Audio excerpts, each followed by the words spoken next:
não me conhece, oi, eu sou Martina Giovanetti, estudante de Relações Internacionais. E hoje a gente vai fazer um react de uma coisa assim, que é a Copa do Mundo dos internacionalistas, entendeu? Pra quem é apaixonado por geopolítica, pra quem gosta de ver a fofoca dos países ao vivo. Hoje a gente vai fazer um react do discurso do Lula nas Nações Unidas. Também vai ter react do discurso do Trump, tá? Só pra deixar muito claro. Gente, uma coisa que eu já posso apontar aqui pra vocês, que vocês vão perceber ao longo desse vídeo. Eu recebi um spoilerzinho na minha orelha, porque eu assisti muitas análises antes de vir fazer esse vídeo pra vocês, de pessoas muito mais capacitadas que eu pra falar sobre o assunto, inclusive, sobre esses discursos. E a primeira coisa que a gente pode reparar, e que é um padrão do próprio Lula, tá? O Lula, isso é característico dele, mas não era tão característico assim, por exemplo, do Bolsonaro, é ler um discurso feito pela equipe diplomática do Brasil. Martina, como assim? O Bolsonaro, quem fazia o discurso, não vou dizer que era ele mesmo, mas era a galera dele. Entendeu? Ele não lia discurso de diplomata, ele lia discurso de político. E a gente tinha uma coisa na época, não sei se vocês lembram disso, de caracterizar os discursos do Bolsonaro nas Nações Unidas como um discurso muito voltado pro público interno. E o Lula não poderia ser mais diferente disso. Ele faz pro mundo, entendeu? Claro, tem características pro interno e a gente vai ver isso. Porque ele é político, né, galera? Mas vocês vão ver que é um discurso muito diplomático e um discurso muito bem pensado. Os meninos do Petit Journal, que é um podcast que, inclusive, eu indico muito pra quem gosta de geopolítica, eles comentaram, assim, o cálculo deles foi que ele passou 70% do discurso falando dos Estados Unidos. Mas nenhuma vez ele citou o Donald Trump, ele citou os Estados Unidos, ele citou o que tá acontecendo com o Bolsonaro, os bolsonários, né? Mas ele falou muito disso. E é daí que a gente parte no nosso react. Pode ser? Bora! Representantes dos Estados-membros aqui reunidos. Este deveria ser um momento de celebração das Nações Unidas. Criada no fim da guerra, a ONU simboliza a expressão mais elevada da aspiração pela paz e pela prosperidade. Hoje, contudo, os ideais que inspiraram seus fundadores em São Francisco estão ameaçados como nunca estiveram em toda a sua história. O multilateralismo está diante de nova encruzilhada. A autoridade desta organização está em xeque. Assistimos à consolidação de uma desordem internacional marcada por seguidas concessões à política do poder. Vocês veem que esse é um discurso diplomático, né? É um discurso que ele tá deixando claro o interesse. Ele tá deixando claro que o Brasil não está satisfeito com o posicionamento da ONU, principalmente visando os objetivos que a formaram. Então, assim, pensando que a ONU foi criada para X, ela não está cumprindo. O que ela está fazendo é Y, entendeu? Só que ele fala isso de uma forma muito diplomática. Ele fala isso de uma forma que você mal percebe. Assim, não é que você mal percebe, mas assim, você entende o que ele tá falando sem levar pro coração. E de quem que eu tô falando aqui? Donald Trump. Por quê? Porque muitas dessas questões que o próprio Lula vai falar aí, que estão descumprindo os objetivos iniciais das Nações Unidas, foram causadas ou foram financiadas pelos Estados Unidos. Mas ainda assim ele não cita os Estados Unidos. Entenderam? Então a gente vai ver muito isso ao longo de todo o discurso. Atentados à soberania. Sanções arbitrárias. Vocês falam mais alguma coisa? Atentados à soberania. Sanções arbitrárias. De quem que ele tá falando? De mim é que não é. Não tá falando da Martina. Calma que ele vai continuar. Intervenções unilaterais estão se tornando regra. Intervenções unilaterais. O que é isso, Martina? Jair Bolsonaro. Intervenção unilateral. Ou seja, se é uma intervenção bilateral ou multilateral, significa que, por exemplo, vocês lembram quando teve o terremoto do Haiti e a ONU mandou algumas missões de paz ou missões de ordem para dentro do país e o Haiti permitiu? Como tinham vários países envolvidos, era uma intervenção, porque tá intervindo no país, multilateral. Então, vários países autorizaram, inclusive o Haiti. Só que quando ele fala de intervenção unilateral, significa que se uma intervenção é unilateral, quer dizer que o país que está sofrendo a intervenção não concordou. Se só tem um deixando, se tem dois envolvidos, não tem como um deixar e ser o próprio país que está sendo intervido, concordam comigo? E do que ele tá falando, gente? Da tentativa do Trump de livrar o Bolsonaro da lei brasileira. Da tentativa do Trump de tentar, de certa forma, barrar o judiciário brasileiro, tanto com as sanções aplicadas ao Alexandre de Moraes, as empresas dele e a mulher dele, tanto com ele dizendo que não as intervenções, mas os atracamentos, né, que o judiciário brasileiro teve com as big techs americanas seriam incorretos ou seriam desaconselhados, né, sofreriam consequências. Então, tudo isso é intervenção unilateral, é disso que ele tá falando. Ele citou os Estados Unidos? Não. Ele citou o Trump? Não. E muito provavelmente na cabeça perturbada do Trump, ele tá assim, não, é unilateral. Realmente, o Hamas foi muito unilateral quando ele atacou o Israel em 7 de outubro. Entendeu? Existe um evidente paralelo entre a crise do multilateralismo e o enfraquecimento da democracia. O autoritarismo se fortalece quando nos omitimos frente à arbitrariedade. Quando a sociedade internacional... Escuta o que ele falou agora. O autoritarismo se fortalece quando nos omitimos frente à arbitrariedade. O autoritarismo se fortalece quando nos omitimos frente a arbitrariedades. O que ele quer dizer com isso, galera? Isso tem tanto um paralelo interno no Brasil, quanto um paralelo externo. Então, a gente pode falar do paralelo interno no sentido de, se a gente fosse arbitrário, se a gente fosse completamente se a gente não levasse, por exemplo, a Constituição brasileira em consideração, né, e pessoas que tentaram um golpe de Estado não fossem punidas, pessoas que cometeram um ataque terrorista contra um prédio público e uma representação da democracia brasileira não fossem punidas, fossem anistiadas, se a gente fosse arbitrário com relação... Arbitrário é agir de um jeito no momento e agir do outro jeito no outro, né? Interpretar as regras a seu bel prazer, que é o que um árbitro faz, ele interpreta as regras de um jogo. Então, se a gente fosse arbitrário, se a gente fosse completamente arbitrário por exemplo, quem pode ser preso por cometer um crime e quem não pode só porque é parlamentar, como é feito, por exemplo, pela PEC da blindagem, se a gente apoia uma anistia a terroristas do 8 de janeiro, se a gente dá anistia ao Bolsonaro, a gente está sendo arbitrário com relação às leis brasileiras. E elas não são arbitrárias, elas são muito claras. E se a gente faz isso, a gente tá fortalecendo o autoritarismo, que era exatamente o que Jair Bolsonaro tentou aplicar aqui no Brasil. E aí, quando a gente vai pro meio externo dessa fala do Lula, o que essa fala do Lula quer dizer no ambiente externo, no sistema internacional? Quer dizer assim, o que tá acontecendo, por exemplo, é que eu tô dando muito exemplo de Gaza, mas é porque vocês vão ver por quê, no contexto da fala do Lula, né? Se a gente permite que Israel possa decidir sozinho o destino de um povo inteiro, né? A vida ou morte de um povo inteiro, de um país inteiro, se fortalece o autoritarismo. E o Lula vai falar mais pra frente sobre essa questão no sistema internacional, porque muitos dos países, sim, que poderiam ter impedido que tudo que aconteceu em Gaza acontecesse, se omitiram. E aí permitiu o crescimento do autoritarismo ocidental. Entenderam? Quando a sociedade internacional vacila na defesa da paz, da soberania e do direito, as consequências são trágicas. Em todo o mundo, forças antidemocráticas tentam subjugar as instituições e sufocar as liberdades. Cultua a violência, exalta a ignorância, atuam como milícias físicas e... Cultuam a violência, exaltam a ignorância. Quero que vocês guardem essa frase para quando o Trump for discursar.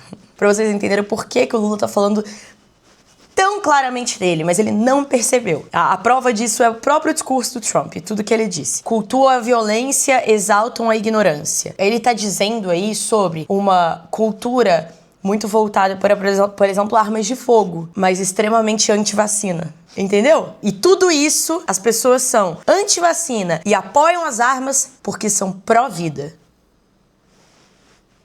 Qual é o sentido disso? Eu também não sei. Digitais e cerceiam a imprensa. Mesmo sob ataques sem precedentes, o Brasil optou por resistir e defender sua democracia reconquistada há 40 anos pelo seu povo depois de 2 décadas de governos ditatoriais. Não há justificativa para as medidas unilaterais e arbitrárias contra as nossas instituições STF. e nossa economia. A agressão contra a independência do Poder Judiciário. Ó o Celso Amorim aqui! Olha o homem, velho. Esse aí, gente, não vai aposentar nunca. Enquanto o Lula estiver lá, esse homem vai estar. Nossa, juro por Deus, cara. É engraçado demais. Ela já filmando, né, que... sabe que ela tá parecendo? Tipo, sabe mãe orgulhosa do filho? Tipo, ai, que bonitinho. É inaceitável. Essa ingerência em assuntos internos conta com o auxílio de uma extrema-direita subserviente e saudosa de antigas hegemonias. Uma extrema-direita subserviente e saudosa de antigas hegemonias. De quem que ele tá falando, gente? A quem eles são saudosos? Quem que a extrema-direita hoje adora? Que sinalzinho que o Elon Musk fez depois que o Trump foi eleito? A que hegemonia a extrema-direita hoje é saudosa? Tá basicamente falando assim, vocês são os nazistas que apoiam o porte de arma, são contra a vacina, querem se meter onde não são chamados e ainda são responsáveis pelo genocídio palestino. É isso que ele tá dizendo. Falsos patriotas arquitetam e promovem publicamente ações contra o Brasil. Não há pacificação com impunidade. Há poucos dias, e pela primeira vez em 525 anos de nossa história, um ex-chefe de Estado foi condenado por atentar contra o Estado Democrático de Direito. E, gente, eu falei disso ontem, numa palestra que eu fui dar lá em Diadema, na Unifesp Diadema. Sabe por que os diplomatas colocaram isso no discurso? Porque com tanta coisa pra falar, principalmente nos Estados Unidos e diante do Trump, eles poderiam evitar esse assunto. O mundo todo já sabe, o Lula não precisava dessa plataforma pra divulgar a condenação do Bolsonaro. Isso foi assunto mundial. Só que por que foi assunto mundial? E por que ele tá fazendo questão de falar disso agora? Ou pelo menos, né, a equipe diplomática brasileira fez questão de divulgar isso agora. Porque é uma coisa muito única. Eu sei que a gente tem a impressão que, é óbvio, se uma pessoa tenta dar golpe de Estado, ela é presa. Não é tão óbvio assim. Não é tão fácil disso acontecer. Recentemente, a gente tem pouquíssimos exemplos pra dar. Rolou na Coreia do Sul, por exemplo. O cara tentou dar um golpe de Estado, tá preso. A mulher dele foi presa também. Só que num país da magnitude do Brasil, com uma política tão em evidência como está no momento em que o Bolsonaro foi condenado. Isso é raro. Normalmente, né, líderes de Estado que tentam golpes de Estado, ou eles são bem-sucedidos e nada acontece. Mesmo depois que o golpe de Estado termina, nada acontece. Como a gente viu aqui no Brasil. Nenhuma das pessoas que foram responsáveis pelo golpe de Estado de 64 foi julgada e punida à altura do que merecia. Ou não acontece nada com a pessoa, ou ela é morta.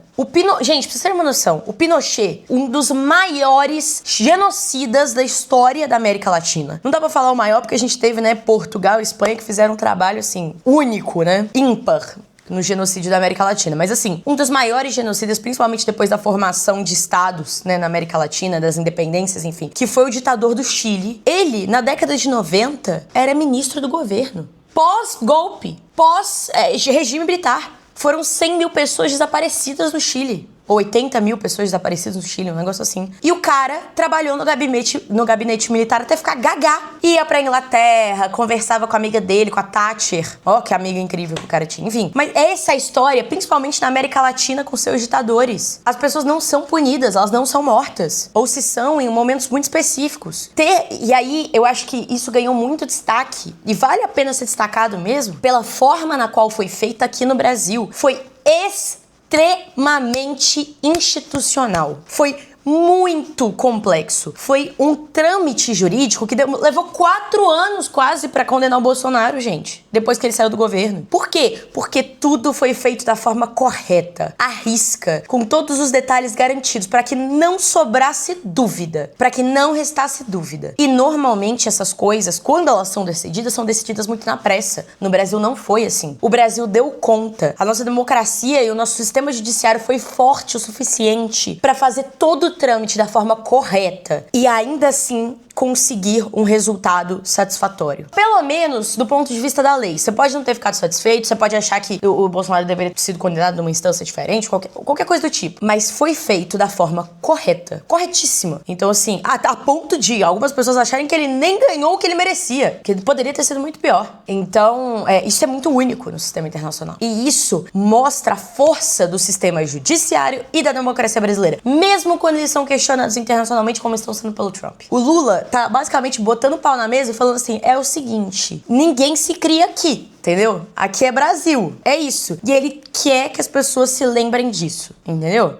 Foi investigado, indiciado e julgado e responsabilizado pelos seus atos em um processo minucioso. Aí, ó. Tá vendo? Tá vendo o que eu falei? O que eu falei? Teve amplo direito de defesa, prerrogativa que as ditaduras negam às suas vítimas. Diante dos olhos do mundo, o Brasil deu um recado a todos os candidatos autocratas e aqueles que os apoiam. Nossa democracia e nossa soberania são inegociáveis. Seguiremos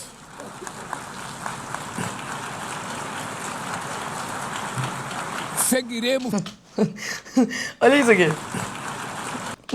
Sabe por que o Celso Amorim não tá batendo muita palma, gente? Porque muito provavelmente quem escreveu o discurso foi ele. Não só ele, né? Ele deve ter escrito junto com a equipe diplomática brasileira, mas assim, que ele teve um dedinho aí nesse discurso e que ele leu esse discurso 50 mil vezes pra ter certeza que tava bom, aí ele tá falando junto com o Lula na cabeça dele. Seguiremos como nação independente e como povo livre de qualquer tipo de tutela. Democracias sólidas vão além do ritual eleitoral.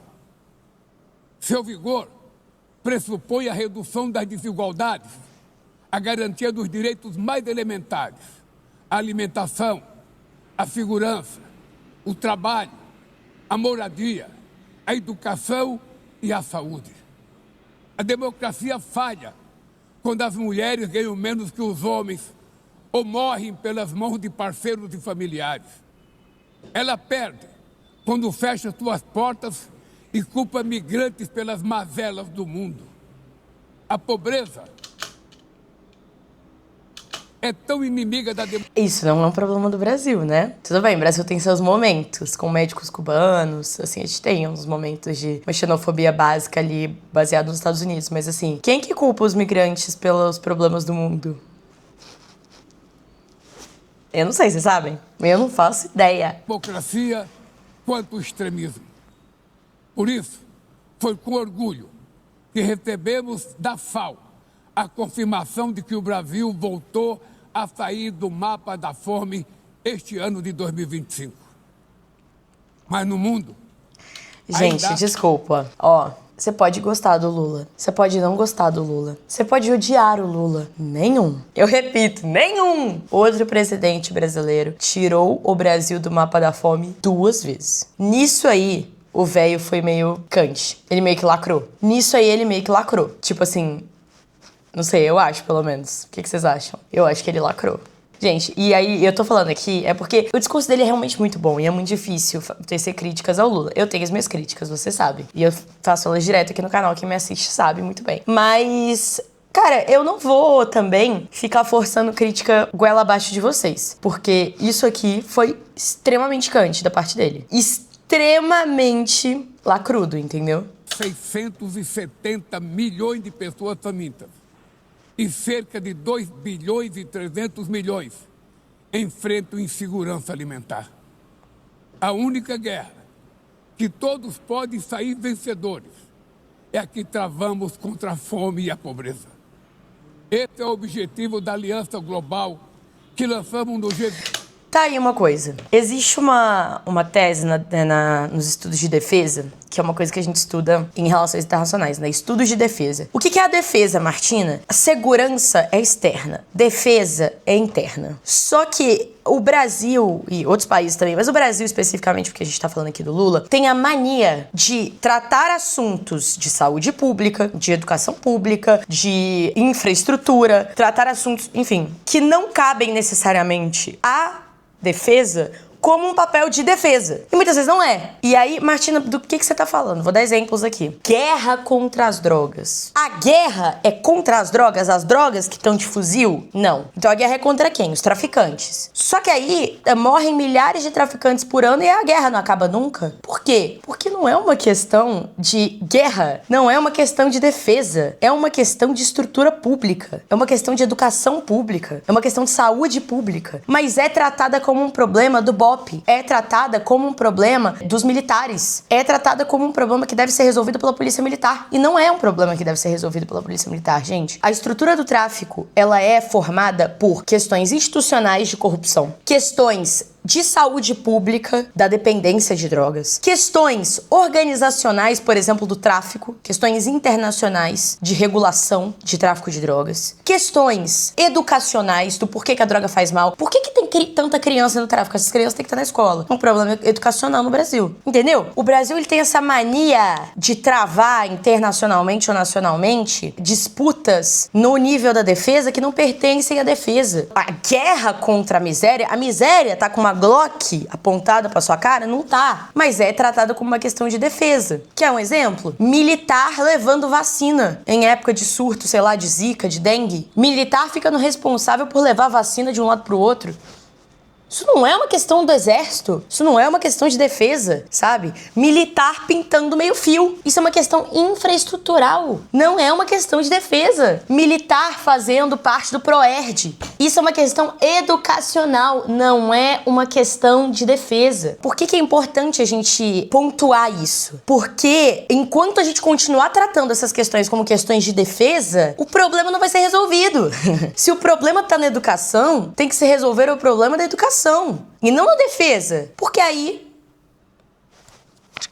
Então, mas isso não é só o Brasil que faz não, tá? Isso existe... O próprio Estados Unidos, gente, não teve a guerra contra o terrorismo? Quem é o terrorismo? O que é o terrorismo? Onde está o terrorismo? Por uma grande, coincidência, o terrorismo só está onde tem petróleo. Por uma grandíssima coincidência. O terrorismo só está onde tem petróleo. Então, é uma questão, e aí eu vou voltar lá a falar do Lula, pra vocês entenderem por que eu falei tudo isso, mas antes eu vou ler um superchat aqui que mandaram. O João Vitor mandou o Lula pro Trump. É pra apanhar e ficar calado.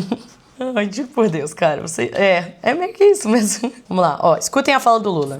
A única guerra. A única guerra. É uma guerra. Não é uma questão de políticas públicas. Não é uma questão que é influenciada pelas políticas internas de cada país. Não é uma questão do capitalismo. Não é uma questão socioeconômica. Não é nada disso. É uma guerra. Todos podem sair vencedores. É a que travamos contra a fome e a pobreza. A fome e a pobreza estão de Glock? Não estão, né? Não estão. Mas, ainda assim, é uma guerra contra elas. Por quê? Porque aí, primeiro, que fica mais fácil justificar gastos militares. Segundo, fica mais fácil justificar invasões em outros países, como é o caso dos Estados Unidos. Esse é o objetivo da Aliança Global que lançamos no G20 e que já conta com o apoio de 103 países. A comunidade internacional precisa rever suas prioridades. Reduzir os gastos com guerras e aumentar a ajuda ao desenvolvimento. Mas aí você vai lá e chama o que está acontecendo, por exemplo, contra a pobreza de guerra, e aí fala que tem que diminuir o gasto com guerra? Qual que é o sentido? Entenderam? Eu sei que é uma coisa, gente, quase de nomenclatura, né? Parece chato ficar pegando no pé com isso. Só que não é quando, na prática... É assim também. Na prática, os militares estão, de fato, envolvidos em questões de saúde pública, como é o caso do Brasil. Aliviar o serviço da dívida externa dos países mais pobres, sobretudo os africanos, e definir padrões mínimos de tributação global para que os super ricos paguem mais impostos que os trabalhadores. A democracia também se mede pela capacidade de proteger as famílias e a infância. As plataformas digitais trazem possibilidade de nos aproximar como jamais havíamos imaginado. Mas têm sido usadas para semear intolerância, misoginia, xenofobia e desinformação. A internet não pode ser terra sem lei. Cabe ao poder público proteger os mais vulneráveis. Regular não é restringir a liberdade de expressão, é garantir o que já é ilegal no mundo real seja tratado assim também no ambiente digital. Então cadê a regulação das redes sociais no Brasil, Lula? Cadê? Eu não tô vendo isso ser votado em lugar nenhum.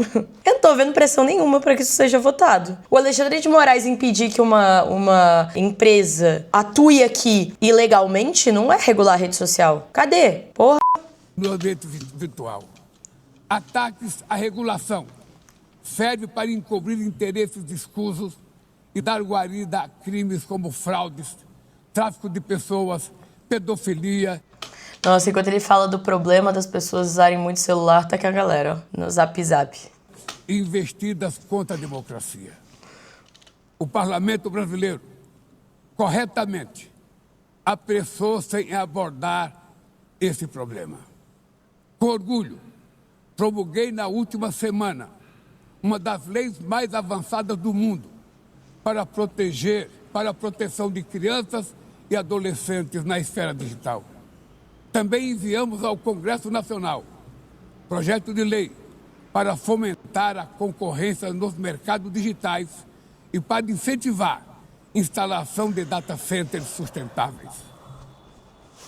Que lei é essa que ele tá falando para crianças e adolescentes da internet? Ah, adultização da internet. É isso? Estatuto Digital da Criança e do Adolescente. A nova norma estabelece obrigações para aplicativos, jogos eletrônicos, redes sociais e serviços digitais. Legal. Vocês sabiam? Eu não sabia, não.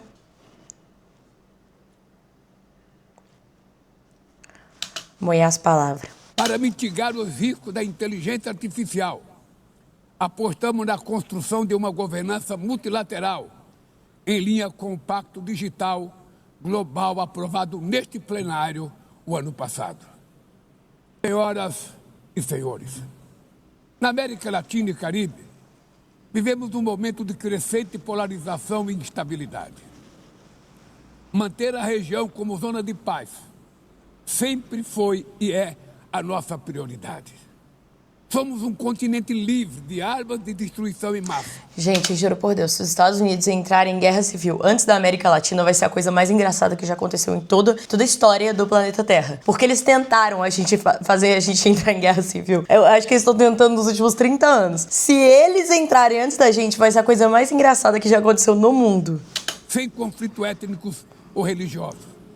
É preocupante a equiparação entre a criminalidade e o terrorismo. A forma mais eficaz de combater o tráfico de drogas é a cooperação para reprimir a lavagem de dinheiro e limitar o comércio de armas. Isso é uma questão institucional. Institucional. Não é uma guerra contra as drogas. Droga não usa Glock. Quem usa Glock é jovem pobre que vai ser morto e vai ser substituído por outro, e depois por outro, e depois por outro. Então, chegar e chamar de guerra contra as drogas é só uma forma de você justificar matar um monte de gente pobre e não resolver o problema. É o que ele falou aí. Enquanto não resolver lavagem de dinheiro, corrupção, questões institucionais de educação, de saúde pública, esquece. Não tem como resolver. Usar força letal em situações que não constituem conflitos armados equivale a executar pessoas sem julgamento.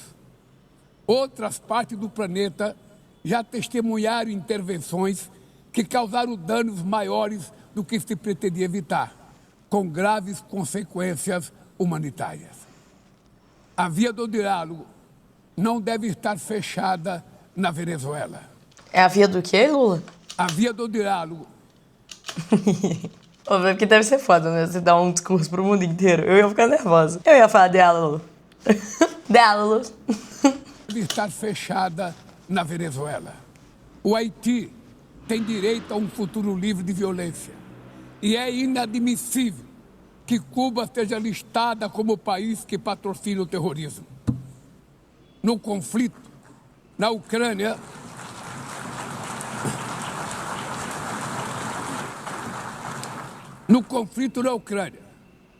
todos já sabemos que não haverá solução militar. O recente encontro no Alasca... Quer dizer, tem uma solução militar. A Rússia amassar a Ucrânia. Essa é a solução militar que tem, principalmente se os Estados Unidos não se meter no meio, né? Então, assim, a gente já viu que não vai acontecer mais. Então, despertou a esperança de uma saída negociada. É preciso pavimentar caminhos para uma solução realista. Isso implica levar em conta as legítimas preocupações de segurança de todas as partes. A iniciativa africana e o grupo de amigos da paz, criado por China e Brasil, pode contribuir para promover o diálogo. Nenhuma situação é mais emblemática do que o uso desproporcional e ilegal da força do que a da Palestina.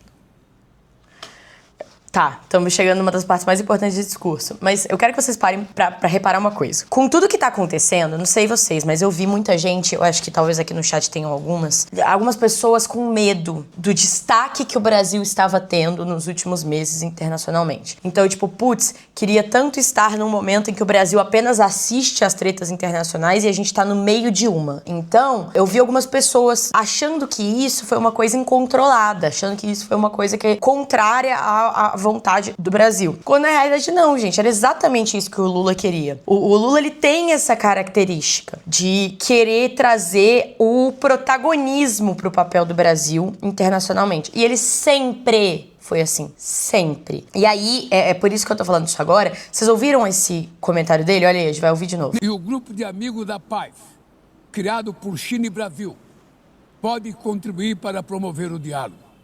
O grupo de Amigos da Paz, criado pelo Brasil e China, pode contribuir para estabelecer o diálogo. Aonde? No conflito Rússia e Ucrânia. Então, tipo assim, o Brasil, gente, é isso que o Lula sabe fazer, deixar o Brasil em evidência. E eu não tô dizendo isso necessariamente de uma forma positiva, porque tem gente que acredita que a gente deveria não estar tanto no centro das atenções quanto a gente está ultimamente. Só que esse sempre foi o objetivo do Lula. Então, nos primeiros 2 governos, e tá sendo agora. E ele não foge disso não, galera. É tipo assim, pô, tem o negócio da Ucrânia, por exemplo, que acho que é um dos poucos conflitos internacionais hoje que o Brasil ficou meio de um negócio secundário. O que o Lula tá falando aí? Se vocês precisarem de alguém pra mediar a paz, o Brasil se dispõe. Tamo aqui, chama a gente. Isso é muito significativo.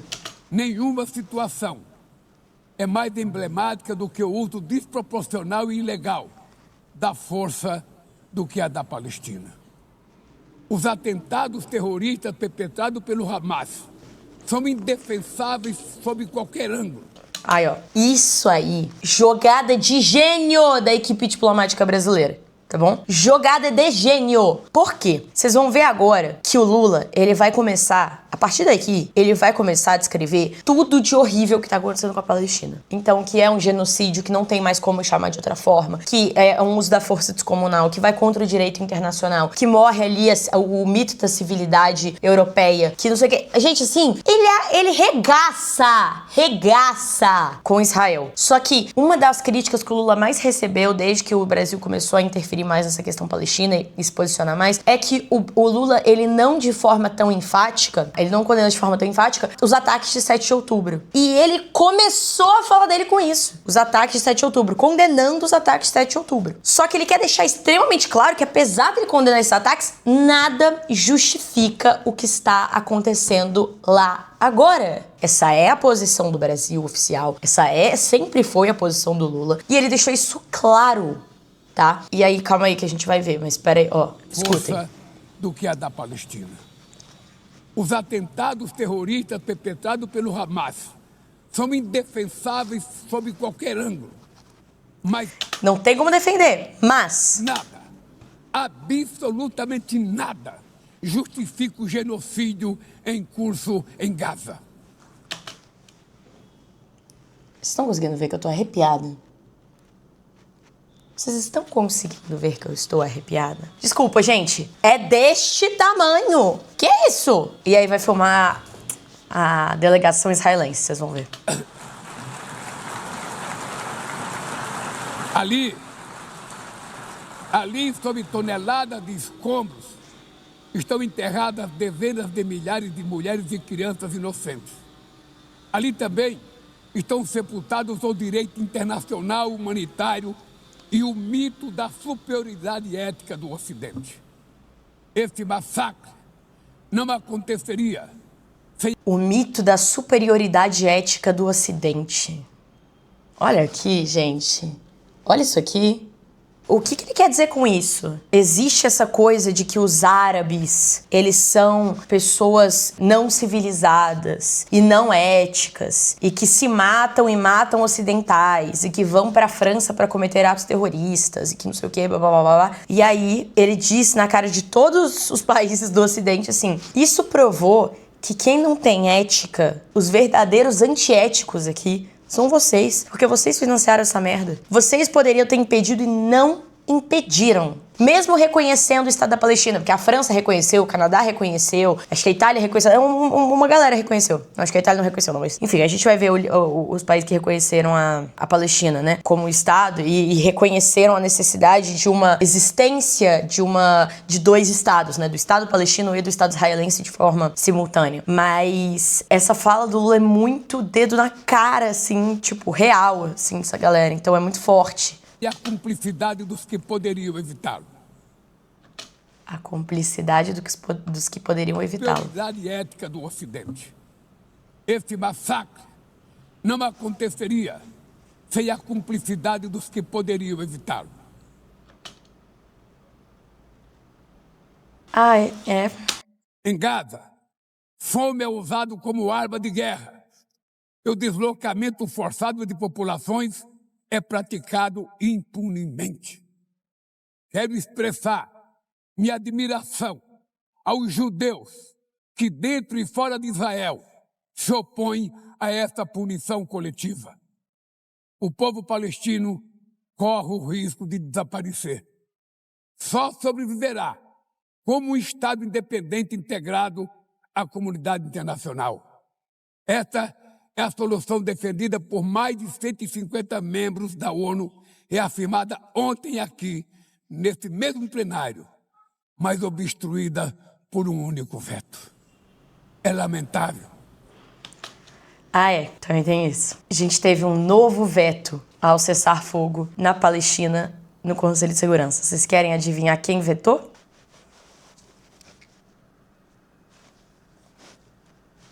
São 6 agora? 6 vezes o cessar-fogo em Gaza foi votado e foi vetado pelos Estados Unidos? Tem 15 membros no Conselho de Segurança, né? 10 são rotativos e 5 permanentes. Os 5 permanentes têm poder de veto. Todos os outros apoiaram a resolução. Inaceitável. Foi assim que os Estados Unidos classificaram, tá? A resolução, inclusive. Que o presidente Mahmoud Abbas tenha sido impedido pelo país anfitrião de...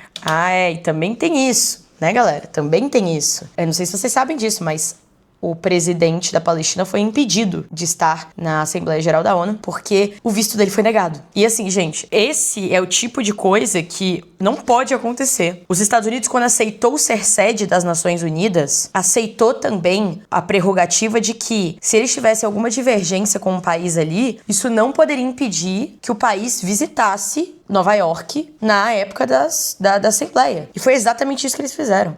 Então, claro, né, a gente tem uma divergência aí, né, óbvio, mas isso não pode impedir que as Nações Unidas cumpram o seu papel enquanto organização global, enquanto organização para o mundo inteiro. Então, isso foi uma coisa absurda e é exatamente isso que o presidente está condenando. A gente tem dois chats aqui que a galera mandou, que foi sobre Portugal ter reconhecido a Palestina. Tu viu? Pois é, muitos países reconheceram, que nunca tinham reconhecido a Palestina anteriormente, reconheceram ontem, ou nas últimas semanas, né? Canadá, França, tem uma listinha, peraí. Está atualizada. Canadá, Austrália e Reino Unido são os mais recentes países a reconhecerem. Além dos 3 países anglo-saxônicos, o governo de Portugal anunciou que oficializará seu reconhecimento palestino nesse domingo 21, né? Hoje é dia 24, que eu tô gravando isso aqui. E aqui na América a gente tem alguns que não reconhecem, como por exemplo os Estados Unidos e Panamá. Na Europa, a Alemanha, a Itália, a Áustria e nações do Báltico ainda não reconhecem. Cerca de 80% dos 193 países membros da ONU reconhecem oficialmente o Estado palestino.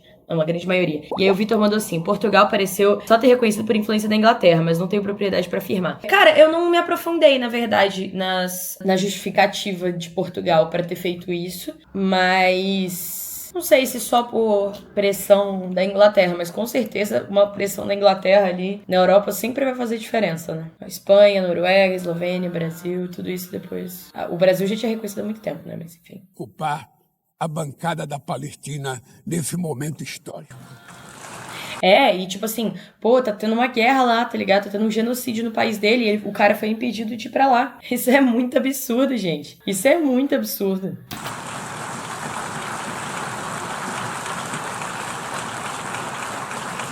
O alastramento desse conflito para o Líbano, para a Síria e o Irã e o Catar fomenta a escalada armamentista sem precedentes. Senhoras presidentas, bombas e armas nucleares não vão nos proteger da crise climática. O ano de 2024 foi o mais quente já registrado. A COP30 em Belém, no Brasil, será a COP da verdade. Ô Lula, sabe quem que tá financiando a transmissão, cobertura, enfim, da COP30? JBS e Vale. A Vale está patrocinando a COP30. A Vale.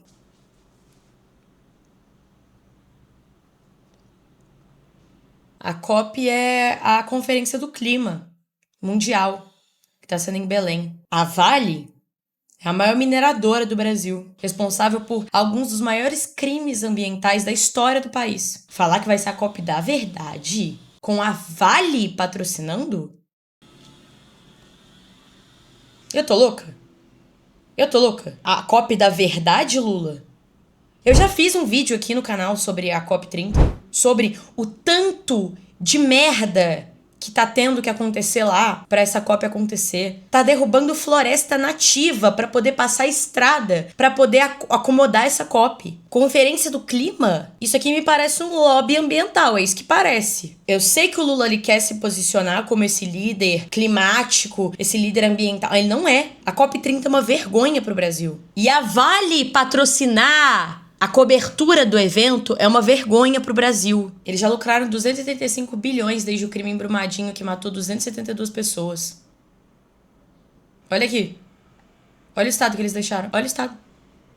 Não quero ver essa bosta desse Bolsonaro, mano. Gente, desculpa, eu sou mineira. Eu vi o que aconteceu lá. Tanto em Brumadinho quanto em Mariana. A empresa também foi multada pela Justiça de Moçambique por construir uma barreira ao redor do complexo minerário da cidade de Moatize, impedindo a população camponesa de chegar aos seus territórios. Não é nem só no Brasil. Em São Luís do Maranhão, a qualidade do ar atinge níveis de emergência todos os dias, também devido à presença de mineradoras. A própria Vale chegou a ser notificada pelo governo do estado. COP da verdade eu acho um pouco demais.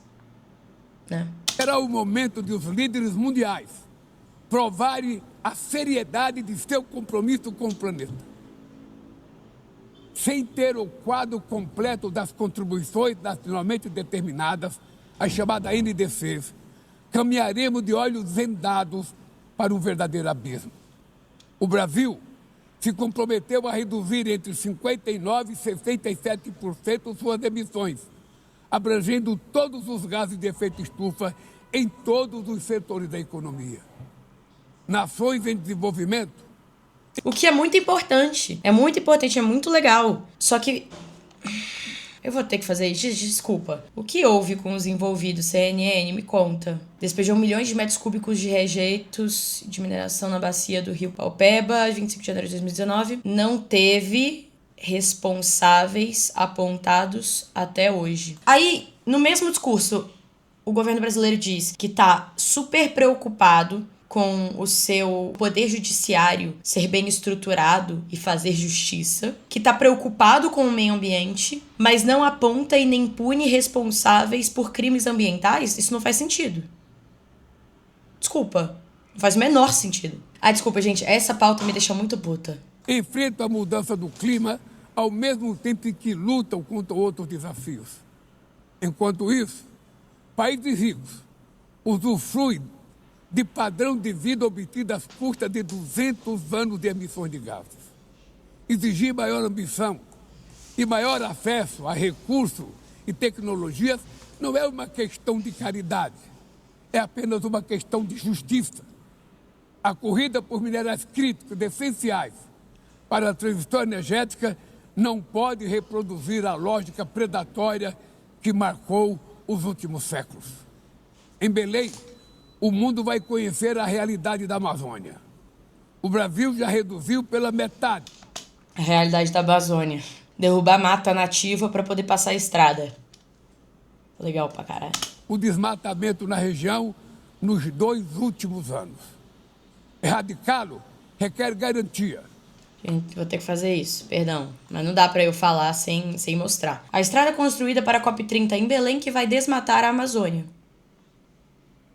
Uma nova rodovia de 4 faixas que corta dezenas de milhares de hectares de floresta amazônica protegida, isso é um ponto muito importante, está sendo construída para a COP30, que acontece em Belém do Pará. O objetivo é facilitar o tráfego para a capital paraense, que vai receber mais de 50 mil pessoas, incluindo líderes mundiais na conferência em novembro. E aí uma coisa importante pra gente deixar claro, tá? Que foi uma coisa que eu deixei claro no vídeo que eu fiz sobre a COP30, eu vou deixar claro aqui. Essas construções são responsabilidade do governo estadual, tá? Quem está fazendo essas construções é o governo estadual e não o governo federal. Entretanto, está sendo feito da forma que está sendo feito, por causa do dinheiro que foi repassado do governo federal para o governo estadual para que a COP30 acontecesse lá, para que eles fossem capazes de receber essa COP30. Se é uma conferência do clima, para ser feita em algum lugar, inclusive está sendo feita em Belém, porque vai ser uma das cidades que vai ficar, por causa da temperatura, inabitável em 100 anos. É por isso que vai ser em Belém. Uma das regiões que vai ficar perto do inabitável em 100 anos. Porque vai aumentar tanto a temperatura que o ser humano não vai conseguir sobreviver lá. E eles vão lá e tiram floresta pra passar uma estrada. E aí pode até ser uma obra do governo estadual, que de fato é. Só que isso tem responsabilidade do governo federal. Porque quem escolheu onde seria foi o governo federal. Quem repassou a verba foi o governo federal. E é um absurdo que isso esteja acontecendo.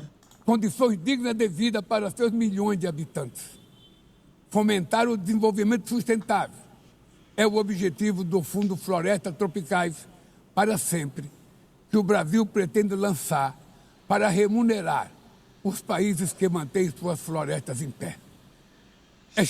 Que remunerar, velho? Que remunerar? Você tá maluco? Remunerar quem? Pega esse dinheiro e investe no país.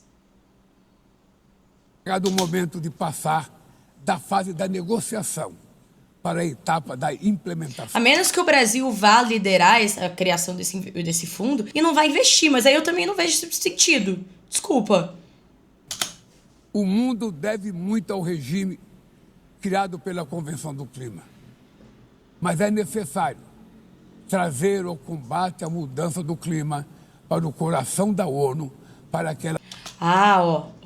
Desculpa, gente. Isso aqui que a gente tá vendo é a comitiva de Israel. Eles não estavam enquanto o Lula falava. E isso aqui pode ser que eles só não tinham chegado ainda, porque sabiam que o Lula ia ser o primeiro e sabiam que o Lula ia meter o pau neles, e, enfim, demoraram pra chegar. Ou eles podem ter se levantado enquanto ele falava. É que a gente não sabe. Não tem como saber porque a câmera só mostrou agora. Mas estava vazio enquanto o Lula dava o seu discurso. Ver o combate à mudança do clima para o coração da ONU, para que ela tenha a atenção que merece. Um conselho vinculado... O fundo é para remunerar, inclusive, o Brasil. Perfeito.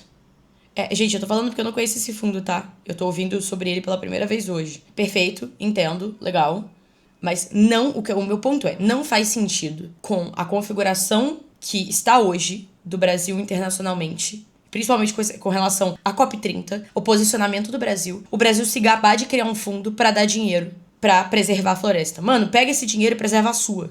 Não faz a porra da COP30 em Belém se não tem estrutura. Você vai ter que destruir floresta pra conseguir receber a COP. É isso que eu tô dizendo. Chegar aí e falar, ai, nossa, nós estamos ajudando a construir um fundo, inclusive eu ganhar muito dinheiro pra poder restaurar minha floresta. Mano, é só não destruir a floresta em primeiro lugar. É só começar a punir quem comete crime ambiental. Não só com dinheiro, porque dinheiro que você tem pra um caralho. Porque se tem uma coisa que dá dinheiro é destruir meio ambiente. É prender essa galera. Sabe quando que um CEO da Vale vai preso? Nunca. Ou eu tô enganada? CEO Vale preso. Vamos pesquisar, eu posso estar enganado. Justiça suspende a ação criminal contra ex-presidente da Vale no caso de Brumadinho. Não, parece que eu estava correta, né? Da Assembleia Geral, com força e legitimidade para monitorar compromissos, dará coerência à ação climática.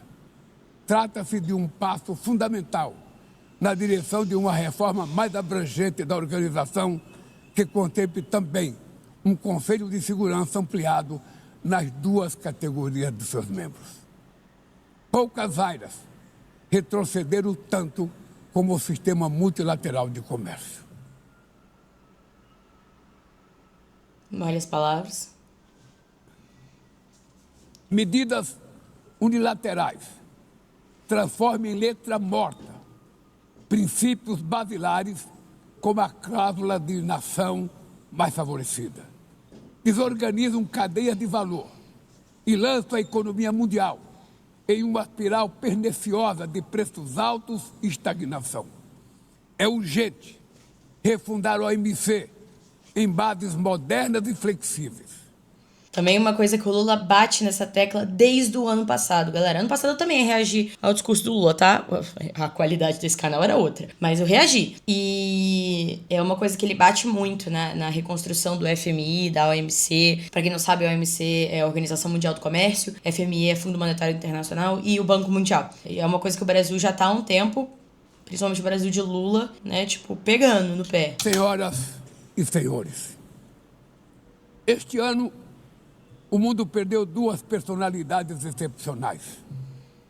O ex-presidente do Uruguai, Pepe Mujica, e o nosso querido Papa Francisco. Ambos encarnaram como ninguém os melhores valores humanistas.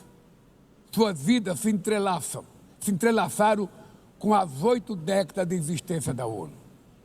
Se ainda estivesse entre nós, provavelmente usariam esta tribuna para lembrar que o autoritarismo, a degradação ambiental e a desigualdade não são inexoráveis. Que os únicos derrotados são os que cruzam os braços resignados. Que podemos vencer os falsos profetas de oligarcas que exploram o medo e monetizam o ódio. E que o amanhã é feito de escolhas diárias e é preciso coragem de agir para transformá-lo. No futuro que o Brasil vislumbra, não há espaço para a reedição de rivalidades ideológicas ou esfera de influência. A confrontação é inevitável. Precisamos de lideranças com clareza de visão, que entendam que a ordem internacional não é um jogo de soma zero. O século XXI será cada vez mais multipolar. Para se manter pacífico, não pode deixar de ser multilateral. O Brasil confere crescente importância à União Europeia, à União Africana, à ASEAN, à CELAC, aos BRICS e ao G20. A voz do Sul global Repare como ele não falou G7 antes veio ao campo. deve ser respeitada e ouvida. A